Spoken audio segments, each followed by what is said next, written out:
Welcome back to my channel viewers. আজকে আমরা প্রথমেই চলে গেছিলাম শ্যামবাজারে মিয়ামোড়ের দোকানে। সেখান থেকে একটা কেক কিনে নিই, তারপর 2 প্যাকেট বিরিয়ানি কিনে নিয়ে চলে যাই গোলবাড়ির দোকানে।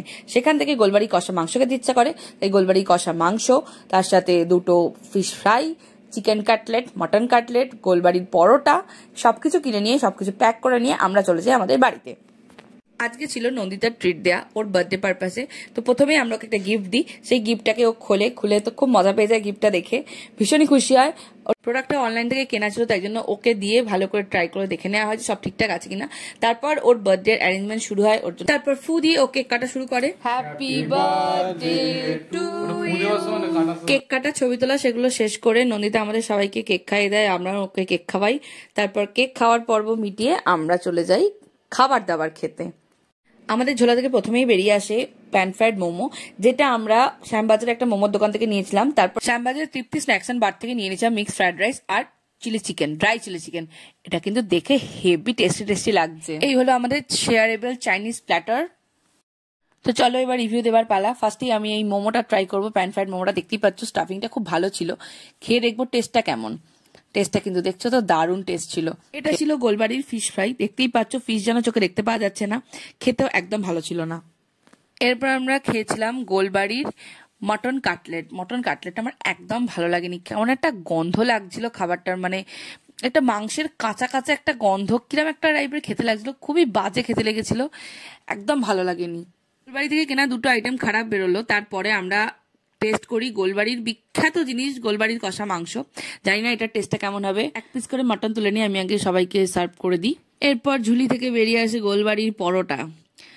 এই যে কি পরোটা, খেলেই বোঝা যাবে। এবার আমি গোলবাড়ির পরোটা দিয়ে গোলবাড়ির কষা মাংস খেয়ে দেখবো। মটনটা দেখেই কেমন ছিবড়ে ছিবড়ে লাগছিল। কেমন টেস্ট? জঘন্য, মাংসগুলো পুরো ছিবড়ে। টেস্টটা বল। টেস্টটা ভালো না, আমার ভালো লাগেনি। দেখো প্রথমবার খেলাম। ওর কেমন লেগেছে জিজ্ঞেস কর। তোর কেমন লেগেছে? এই শেষবার খাচ্ছি। তোর কেমন লেগেছে? আমার চলে যাওয়ার মতো, কিন্তু অতটা আমি 2বার খেয়েছি। একবার খেয়েছিলাম তখন খুব ভালো লেগেছিল, সেকেন্ডবার ট্রাই করেছিলাম মিডিয়াম লেগেছে। এখন খেয়ে দেখবো, মনে হয় খুব বাজে খেতে, কারণ সবার রিভিউ দেখে তাই মনে হচ্ছে। আমাদের আমরা এই করলাম, এই রাত অতীব জঘন্য, একদম ভালো লাগলো না। আমাদের এখানে মাংস ছেঁড়ার কম্পিটিশন হচ্ছিল যে কে আগে ছিঁড়তে পারে। কি অবস্থা, ছিঁড়তেও পারছে না একটা মাটন। তাহলে অর্ধেক ছেঁড়া। খাসিটার মা জন্ম দিয়েছিল, মরে যাওয়ার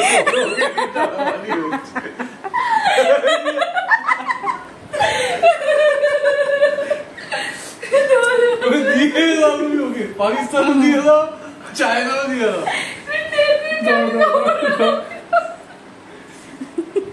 ওর মায়ের তো কিছু আদা ছিল, কিছু ভালো দোকানে যাবে। গোলবাড়ির খাবার খেয়ে ক্লান্ত হয়ে গিয়ে আমরা শ্যামবাজারের মোড় থেকে কেনা বিরিয়ানিটা খেতে শুরু করে দিই। বিরিয়ানি কেমন হয়েছে? খালি কোনটা খেতে পারবো না? গোলবাড়ি মাংস।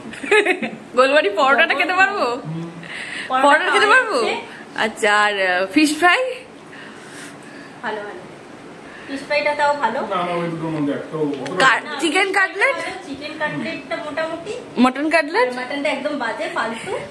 মানে গোলবাড়ির মটন কোনো কিছুই ভালো না, না কাটলেট না মটন কষা। গোলবাড়ির নামটাও ভালো না। তারপরে বিরিয়ানিটা খেয়ে গল্প আড্ডা করে আমাদের দিনটা শেষ হয়। এই ভিডিওটি যদি তোমাদের ভালো লেগে থাকে ভিডিওটাকে লাইক করবে, শেয়ার করবে, সাবস্ক্রাইব করবে। আমার চ্যানেল চলে যাই ঘুরি খাই। Until next time, bye bye.